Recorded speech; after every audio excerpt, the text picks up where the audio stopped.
आज हम वोट मांगने जाते हैं, हम कहते हैं कि दीदी वोट देना, तो मुंह से नहीं बोल रहे। गल्ला खा गए, रुपया खा गए, पैसा खा गए, नमक खा गए, और मुंह से नहीं बोल रहे, नमस्कार स्वीकार नहीं कर रहे। ये कहाँ का न्याय है? अगर आपको इतना ही खराब लगता था तो आप पहले कह देते कि हम तुम्हारा गल्ला नहीं खाएंगे। ये तो ईमानदारी नहीं हुई ना। सब कुछ ले लिया, रुपया हमें मिले, गल्ला हमें मिले, सुविधाएं हमें मिले, आवास हमें मिले, लेकिन जब हम वोट देने जाएंगे तो हमें ना राष्ट्रवाद दिखेगा ना। वोट हमारा, टैक्स हमारा, सांसद और विधायक का चुनाव हम करें, और चुनकर जब नेता आते हैं तो हमारे ही पैसे हम पर खर्च करना इन्हें एहसान समझाने लगता है। दूसरी पार्टी के विधायकों और सांसदों का तो पता नहीं, लेकिन भाजपा के विधायकों की यही राय है।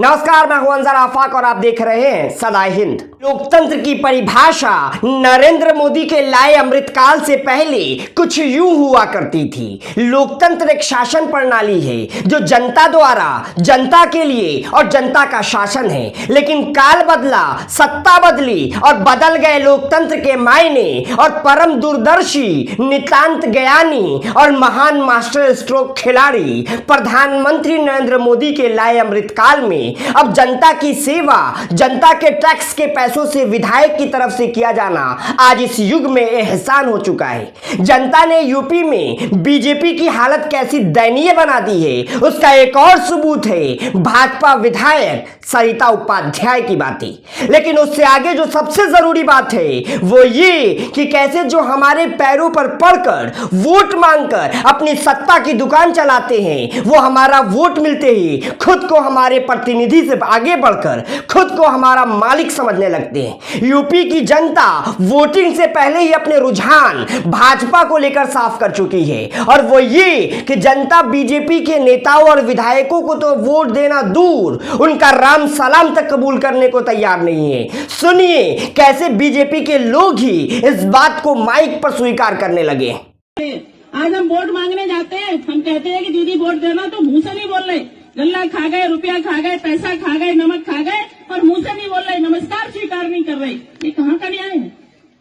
अगर आपको इतना ही खराब लगता था तो आप पहले कह देते कि हम तुम्हारा गल्ला नहीं खाएंगे। ये तो ईमानदारी नहीं हुई ना। सब कुछ ले लिया, रुपया हमें मिले, गल्ला हमें मिले, सुविधाएं हमें मिले, आवास हमें मिले, लेकिन जब हम वोट देने जाएंगे तो हमें ना राष्ट्रवाद दिखेगा ना।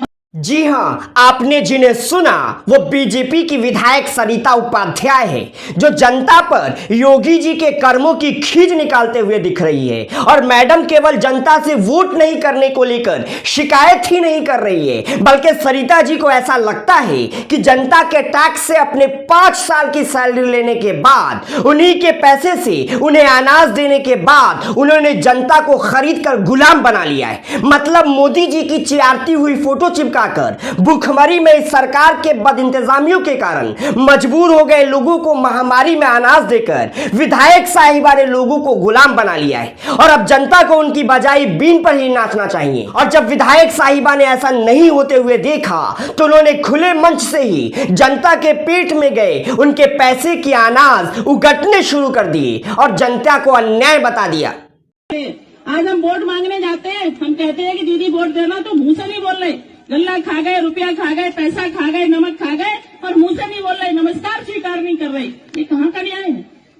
अन्याय का मतलब आप समझती हैं सरिता जी? अन्याय किसे कहते हैं? अगर नहीं तो अन्याय की परिभाषा समझनी हो तो पलट लीजिए पन्ने पिछले 5 साल की, और देख लीजिए योगी आदित्यनाथ के नेतृत्व में आप लोग अपना काम। लेकिन तब तक हम अन्याय की कुछ यादें ताजा कर देते हैं। अन्याय है लोगों पर ऑक्सीजन की मांग के लिए FIR करना, अन्याय है लोगों को मरते हुए तड़पते हुए छोड़ देना, अन्याय है खाली पैरों पर घिसते हुए घरों को लौटते हुए लोगों पर केमिकल की बरसात करना, और सुनिए अन्याय है लोगों को अंतिम संस्कार के अधिकार तक से वंचित कर देना। मुर्दों से छीन लेना कफन होता है अन्याय।